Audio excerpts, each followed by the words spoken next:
Twongeye kuba ikaze mwese mukomeza gukurikira gahunda za Buhuru Boy TV. Uyu munsi tugiye kubagezaho, ni ukuvuga ngo twabateguriye umuti uvura imvuvu, kubera ko muri iyi minsi abakobwa benshi bagiye batandukanye basigaye bahura n'ikibazo cyo kugira imvuvu mu mutwe, ndavuga mu musatsi wabo. Ugasanga benshi basigaye barashatse imiti bakoresha bivura imvuvu barayibuze. Uyu munsi rero twaguteguriye ibintu wakora maze imvuvu zawe zigakira. Ni ukuvuga ngo imvuvu zo mu mutwe ni indwara ibangamira abantu benshi, by'umwihariko abakobwa, kubera ko usibye kuba zituma mu mutwe hasa nabi, ziranaryana cyane zikababuza amahoro. Mu gihe rero ukunda kugira imvuvu, uyu munsi ni ibintu tugiye kukugezaho wakora maze imvuvu zawe zigakira burundu. Mwibutse gukanda subscribe kuri Buhuru Boy TV kugira ngo buri munsi tujye tubana mu biganiro byacu bigiye bitandukanye.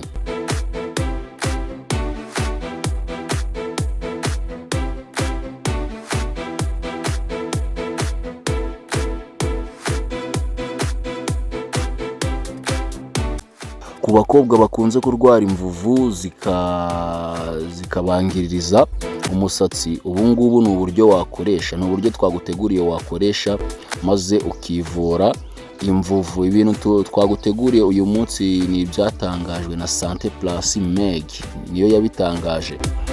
Icya mbere, ugomba gusiga mu mutwe amavuta ya elayo.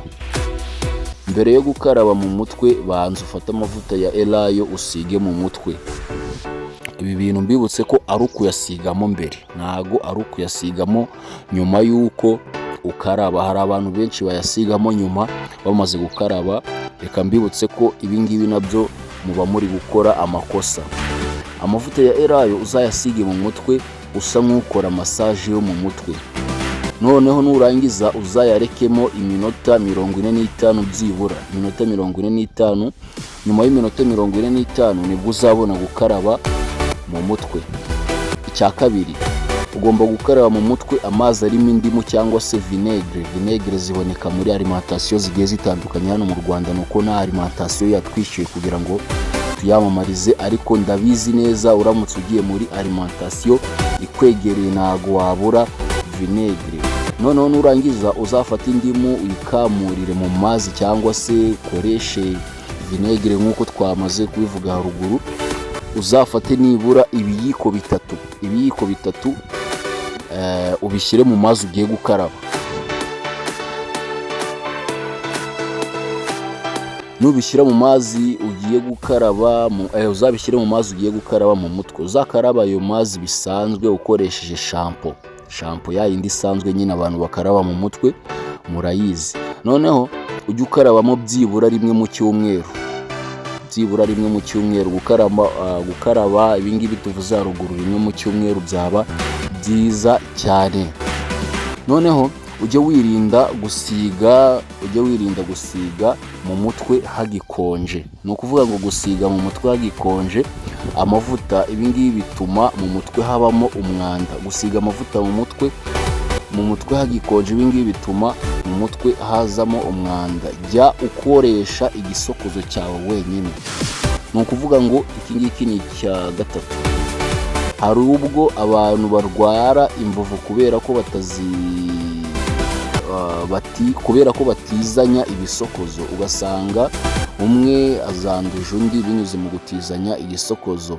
Ni byiza rero ko ukoresha igisokozo cyawe. Hari abandi bantu usanga, urugero naguhereza, hari igihe usanga umuntu agiye muri salon de coiffure agiye kwiyogoshesha, noneho ugasanga umuntu wamutanze ku ntebe arwaye imvuvu.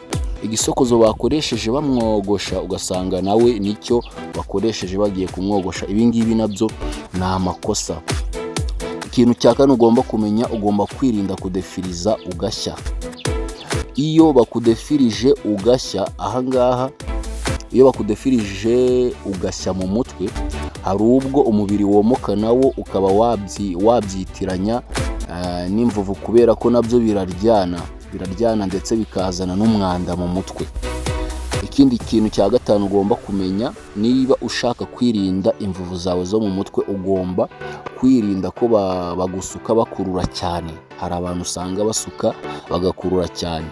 Igihe bagusuka bakurura cyane nabyo biri mu byatera imvuvu, kubera ko iyo bakurura umusatsi wo mu ruhu, umubiri urababara. Iyo bakurura umusatsi wo mu ruhu, umubiri urababara. Aha ngaha abantu basukisha barabyumva neza cyane, bari kubyumva neza cyane tanu kwa tanu. Iyo bakurura umusatsi wo mu ruhu, umubiri urababara, ukazana twa tuntu, hari utuntu tuza tw'umweru dukunze kuba turi aho ibisuko byatangiriye ku ruhande hano gutya, mu gahanga cyangwa se no mu irugu hano inyuma. Ariko rimwe na rimwe ugasanga no hagati twajemo nyuma y'igihe gito, bikabyara umwanda. Noneho wazasukura ugasanga ufite imvuvu nyinshi mu musatsi zirimo n'umwanda. Urumva rero ko imvuvu ntago zizana, nyine ni ibintu uba waragiye ukora cyangwa se ibintu uba waragiye ukorerwa bitewe n'ahantu wagiye ujya hagiye hatandukanye, bitewe n'abantu bagiye baguhereza serivisi zo mu mutwe. Imvuvu ntago zizana. Ibi bintu rero tumaze kuvuga haruguru nibyo bintu byagufasha kwivura imvuvu no kuzirinda mu gihe waramutse ubikoze uko twabikubwiye. Ariko mu gihe rero ubonye zidakira, hari igihe wagerageza ukabona ntago zikira, ukabona byaranze, aha ngaha nakugira inama yo kwegera umuganga w'uruhu akagufasha kumenya uburyo wazivura n'impamvu izitera. Ariko hari izindi mvuvu usanga zimeze nk'aho ari karemano. Hari igihe usanga umuntu akora ibishoboka byose, agira isuku yo mu mutwe, ugasanga na bya bindi twavuze byo kujya kwisukisha bagakurura, ugasanga nyine tuwe ibintu bye byose ni naturel, ariko ugasanga afite n'imvuvu. Uyu nguyu namugira inama yo kujya kwa muganga. Hari abaganga nyine bagira bavura indwara z'uruhu. Abangaba baba bafite imiti igiye itandukanye ivura imvuvu, bakwereka uburyo wabigenza nyine bakwereka uburyo wabigenza izo mvuvu zawe zigakira burundu. Reka tube dusoreje aha ngaha rero, mwibutsa gukanda subscribe. Reka twongere duhure mu kiganiro cyacu cy'ubutaha.